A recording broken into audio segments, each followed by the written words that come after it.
ભગવાનના ભક્તે રોજ માનસી પૂજા કરવી જોઈએ. કેટલી માનસી પૂજા રોજ કરવી જોઈએ ખબર તમને? 5 માનસી પૂજા. 5 માનસી પૂજા કરવાની હોય. એક સવારમાં પૂજામાં જ પહેલી માનસી પૂજા થઈ જાય. સવારમાં પૂજા માનસી પૂજા કેવી રીતે કરે? આપણે ખાલી શોર્ટકટ જ કહી દઈએ. સાંજે ઠાકોરજીને પઢાડ્યા હોય, આપણે સરસ ઓરડાને પઢાડ્યા હોય, તો સવારમાં પુરુષ ભક્તો હોય તો ઠાકોરજીને દંડવત પ્રણામ કરે, સ્ત્રી ભક્તો હોય તો પંચાંગ પ્રણામ માનસી પૂજામાં કરે. અને પછી ધીમે કરીને મહારાજને ચરણને સ્પર્શ કરીને કે મહારાજ જાગો, સમય થઈ ગયો છે. એટલે મહારાજ જાગૃત થાય, ઢોલિયામાં બેઠા બેઠા સ્વસ્વરૂપનું ધ્યાન કરે. અને પછી મહારાજ ત્યાંથી ઊભા થાય, સ્નાન કરવા માટે પધારે. આપણે મહારાજને સરસ દાંતણ રાખી મૂક્યું હોય, એલાયચી વગેરે લવિંગ તજ નાખેલા પાણીમાં બોળી રાખ્યું હોય, એ દાંતણ મહારાજને આપીએ. મહારાજ દાંતણ કરે, આપણે મહારાજના દર્શન કરીએ. અને દાંતણ કર્યા પછી મહારાજને શિયાળો હોય તો ગરમ પાણીથી સ્નાન કરાવીએ, ઉનાળો હોય તો ઠંડા જળથી સ્નાન કરાવીએ, અંગે અંગ ચોળી સ્નાન કરાવીએ મહારાજને. પછી સરસ વસ્ત્રથી આખા શરીરને લૂછીએ. પછી એક પિત્તાંબર પહેરવા માટે આપીએ.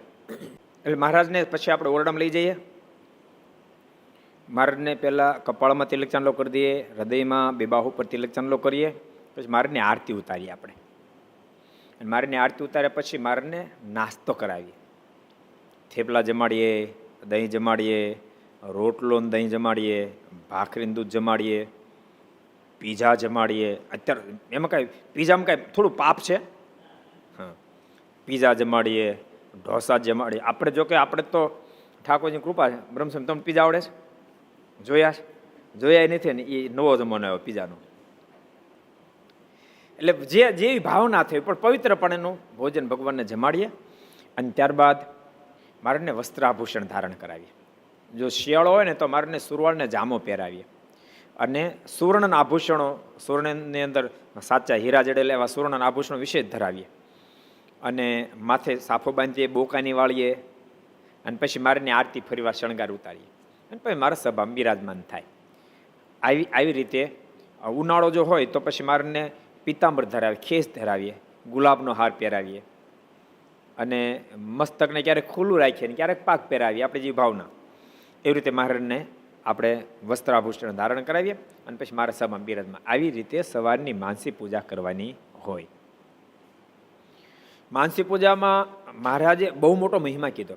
મારે કે પ્રત્યક્ષ પૂજા તમે કરો એટલું જ ફળ માનસી પૂજામાં થાય, એટલી જ અમારી પ્રસન્નતા પ્રાપ્ત થાય. પણ ભૂલી નહીં જતો, પાછી પ્રત્યક્ષ કરજો. બેયની એટલી મહાનતા બતાવે. મહારાજ કે પણ ભાવ ગદગદ હોવો જોઈએ. ગદગદ ભાવથી માનસી પૂજા મહારાજ કે કરે તો પ્રત્યક્ષ માનસી પૂજા કરે બે શ્રેષ્ઠ. ગદગદ ભાવ ન હોય તો બે ગૌણ છે. સારંગપુરનું 3જું વચનામું છે. ગદગદ ભાવથી માનસી પૂજા કરે, પ્રત્યક્ષ પૂજા કરે પરમાત્મા એટલા જ રાજી થાય. ગદગદ ભાવ ન થાય, પ્રસન્નતા ન થાય. બીજું એક વચનામૃત મહારાજ કહે કે માનસી પૂજા ઋતુ પ્રમાણે કરવી. શિયાળામાં આમ કરવી, ઉનાળામાં આમ કરવી, ચોમાસામાં આમ કરવી. અંત્યનું 23મું વચનામું છે. એટલે માનસી પૂજાની બહુ મોટી મહત્તા બતાવી છે. ભગવાન સાથે પ્રીતિ કરવા માટે માનસી પૂજા અતિ આવશ્યક છે. યાદ રાખજો, ધ્યાનમાં જવા માટે પહેલા તો માનસીથી પ્રારંભ થાય છે. માનસી જ નથી કરતા શુદ્ધ ધ્યાન ક્યાં થઈ જાય? એટલે માનસ રીતે પરમાત્માને યાદ કરો. એટલે એક તો સવારમાં, બીજું બપોરના 11:30 12 વાગ્યાના ગાળે ટાઈમે આપણે ભગવાનને જમાડીએ. તમે સવારમાં ઠાકોરજીને પછી જ્યારે સભા બિરાજમાન મહારાજ થયા, હૃદયની અંદર સભા, હૃદયમાં સભા થઈને એમાં મહારાજ બિરાજમાન થયા, સંતો ભક્તો બધા બેઠા છે, મહારાજ સુવર્ણ સિંહાસન પર બિરાજમાન છે. એ વખતે આપણે કેવા વસ્ત્ર આભૂષણ ધારણ કરી બરાબર એનું અનુસંધાન રહેવું જોઈએ. આધાર સ્વામી ગ્રંથમાં એમ લખ્યું કે ભગવાનની સ્મૃતિ જ્યારે રાખે ત્યારે દર્શન જેવી જેને રહે એના કોટી કલ્પના પાપો બળીને ભસ્મ થઈ જાય. માને તમે દર્શન કર્યા હોય ને એ સંભાળો તો એવા જ સાંભળે. એ માનસી પૂજા મજબૂત કરી હોય તો સાંભળે. માનસી પૂજામાં તમે ચોક્કસ ભગવાન આવા હાર પહેર્યો છે, આવા વસ્ત્રો પહેરે, બધું કમ્પ્લીટ હોય તો તમે આખો દી ભગવાન સંભાળો તો સ્પષ્ટ ભગવાન સાંભળે.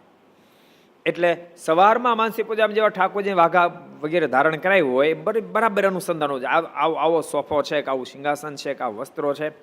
પછી બપોરના આખો એ બપોર સુધી ભગવાનને હાલતા ચાલતી એ જ મૂર્તિને એવી જ રીતે સંભાળવી કે મહારાજ બિરાજમાન સભા ચાલુ છે, બપોર સુધી એમને સંભાળતા રહેવાના.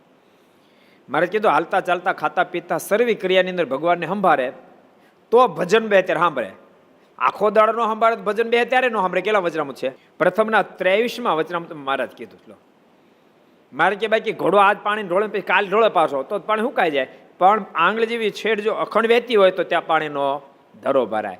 એમ સવાર માનસી પૂજા ધારિત કરી હોય પછી બપોર સુધી ભગવાનને એમને સંભાળે રાખવા. બપોરનો સમય જ્યારે થાય ત્યારે વળી મારને દંડ પ્રણામ કરીને કે મહારાજ ભોજનનો ટાઈમ થયો, આપ ભોજન કરવા પધારો.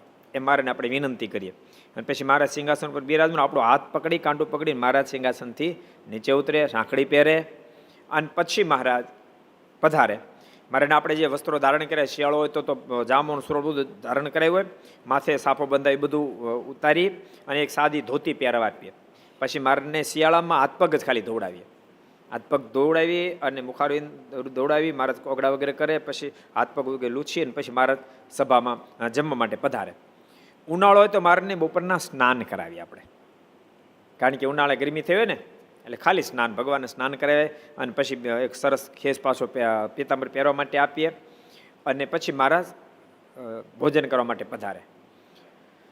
સરસ સુવર્ણનો બાજો આપણે ઢાળી આપીએ, એના પર પોચી એવી ગાદી મૂકી હોય અને સામે સુવર્ણનો બાજો, એના પર સુવર્ણના થાળની અંદર જેવી ભાવના આપણે ભોજન કરે એવા એવા ભોજનો મારીને આપણે પીરસીએ. અને પછી મહારાજ ભોજન કરતા આપણે દર્શન કરીએ. પણ એવી રીતે રોટલીને શાક જમતા હોય, રોટલીનું બટકું ભાંગે છે, શાકમાં બોળે છે, પછી મહારાજ જમે એ ભાવનાથી માનસી પૂજા કરવાની. પછી ભગવાન જમી રહે, જમતા હોય ત્યાં આપણે તાણી કરી વાર વાર પીરસીએ અને મહારાજ જમી રહે.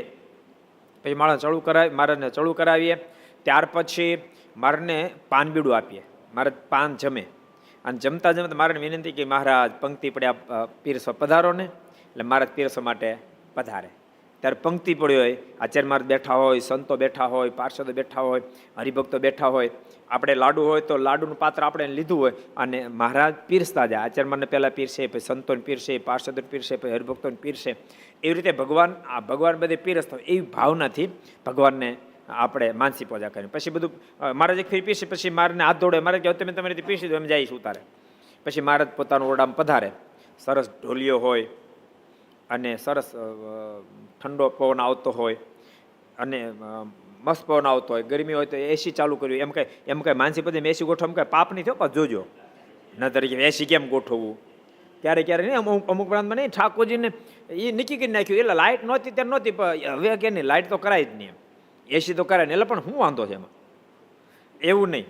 અત્યારે એસી સમય તો એસી સરસ હોય, સરસ ઓરડો હોય. મારે પછી એમાં પાછા ઢોલિયા પર મારે બિરાજમાન થાય. મારે ઉનાળો હોય તો સરસ ઠંડુ જળ આપીએ, મારે જળપાન કરે. શિયાળો હોય તો મારે માફક એવું જળ મારને આપીએ, મહારાજ એ જળ પીએ. અને ત્યારબાદ મહારાજ ઢોલિયા પર પોતાનું શરીર લંબાવવા, આપણે મારીની પગચંપી કરીએ. અને મહારાજ આપણી સાથે વાતો કરતા હોય, આનંદ કિલોલ કરતા હોય. એમ કરતાં કરતાં મારીની આંખોમાં નિદ્રા ઘેરા મળે. અત્યારે નો ઘેરે હો, આ બપોરની વાત છે. નથી કે મારાની આંખમાં ઘેરે તો આપણે તો ઘેરાય જ ને એમ. અને પછી ધીમે ધીમે ધીમે કરતા મહારાજ આંખ વીંચી જાય. આપણે મહારાજના દર્શન કરીએ છીએ. એ બપોરની માનસી પૂજા કરી. પછી 3 થી 4 વચ્ચેના ગાળામાં ત્રીજી માનસી પૂજા આવે. એમાં પછી આપણે બપોરથી 3 થી 4 વાગ્યા સુધી મારની મૂર્તિ ધારિત એવી રીતે ધારવાની. મારા સુતા છે, મુખારવિંદ ખુલ્લું હોય. મારે આછો એવો ખેસ ઓઢ્યો હોય પણ મુખારવિંદ ખુલ્લું હોય, એના આપણને દર્શન થતા હોય. આપણે અહીં ઠાકોરજી પોઢાડી ખબર ત્યારે પડદમ કે એ ટાઈપ મારા પોઢેલા છે ને આપણે મારના દર્શન કરીએ છીએ. એવી રીતે 3 થી 4 ગાળામાં ત્રીજી માનસી પૂજા ન ત્યાં સુધી એ જ મૂર્તિ ધારવાની. અને ઘણી ફેરી કેવું ખબર, આપણે કે તમે કઈ મૂર્તિ ધારો કે વડતાલના હરિકૃષ્ણ મહારાજ. હરિકૃષ્ણ મહારાજની મૂર્તિ ધારતા હોય પણ એ માનસી પૂજાની બીજી અલગ મૂર્તિ રાખે. એ મહારાજ તો પછી કેમ ઊભા છે તો પછી કેમ નીચે બેહારવા? એટલે એવી રીતે ન ધારવાના હોય. હરિકૃષ્ણ મહારાજ જ તમે ધારો. પણ એ હરિકૃષ્ણ હાલતા ચાલતા આપણા ભાવ હોય તો ભોજન કરે છે, પાણી પીએ છે, ભગવાન આપણે છોડે. મુખારવિંદનો ભાવ તમે લાવો, સમજાય છે? તો ત્રીજી માનસી પૂજા પણ પછી ઠાકોરજીને આપણે દંડ પ્રણામ કરીને જગાડીએ. પછી મારને સ્નાન કરવા માટે લઈ જઈએ. મારને સ્નાન કરાવીએ અને શરીર લૂછીએ, પીતાંબર ધારણ કરાવીએ, પછી ખેસ ઓઢાડીએ. પછી મારા ઓરડામાં પધારે. મારને સુંદર ખુરશી પર બેસાડ્યા હોય. આપણે મહારાજને મેવો ધરાવીએ, જેવી ભાવના હોય એ ટાઈપને મેવો ધરાવીએ. હમણાં જાંબુ હાલે છે, જાંબુ ધરાવીએ. પછી વસ્ત્ર આભૂષણ સવાર ધારણ કર્યા એમ ધારણ કરાવી અને ઠાકોર સભામાં આવે. પછી ચોથી માનસી પૂજા આપણા 7 થી 8 વચ્ચેના ગાળામાં કરવાની હોય આરતી સ્તુતિ પ્રાર્થના કર્યા પછી. એમાં પણ બપોરે જેવી રીતે કરી એવી રીતે ઠાકોરજી આપણે સભામાંથી વિનંતી કરી, મારે પધારે, મારને હાથ પગ દોડાવીએ, વધારે ગરમી હોય તો સ્નાન પણ કરાવીએ, પછી મારે ભોજન કરવા બેસે. સાંજની વાળું જે રીતે હોય, કારણ કે બપોરનું ભોજન સાંજની વાળું અલગ હોય, તો સાંજની વાળુની જેમ જે તમારી ભાવના હોય એવી રીતે ભગવાનને સાંજે જમાડવા. અને પછી ફરીને પાછા, જો ઉનાળો હોય તો ખુલ્લા બગીચા મારે બિરાજમાન છે, આગળ બધા સંતો હોય સંગીતની સાથે કીર્તન ભક્તિ કરી રહ્યા છે અને મહારાજ બિરાજમાન છે, બધી વિશાળ સભા, એવું ધારીએ આપણે. અને ત્યાં સભા બેઠી પછી 9:30-10 વાગ્યે કે 10:15 વાગ્યે, આપણે તો 10:15 પછી થાય, કારણ કે એ સભા ચાલતી. તો પછી મારને પછી આપણે પાછા કે મહારાજ હવે આપણને આ પોઢવાનો ટાઈમ થાય એમ કરી મારને આપણે સભામાંથી ઓરડામાં લાવીએ. સરસ મોટો બંગલો છે, ઓરડો સરસ એમ લાવીએ અને બપોરે પહોંચાડે તેવી રીતે આપણે ભગવાન પાછા રાત્રે પહોંચાડીએ. અને પહોંચાડે કેવી રીતે અનુસંધાન રાખીને પાછા સવારમાં જગાડતી વખતે પાછા મારને જગાડે. એમ આખી લિંક લાગી જાવી, આને કહેવાય માનસી પૂજા. માં કે ઋતુમાં માનસી પૂજા કરે તો અમારી બહુ મોટી પ્રસન્નતા થાય ને. अगर ये वीडियो आपको पसंद आया हो तो लाइक करें और शेयर करना मत भूलिए सार कथा चैनल को, और बेल आइकॉन पर क्लिक करना मत भूलिए लेटेस्ट वीडियो सबसे पहले पाने के लिए.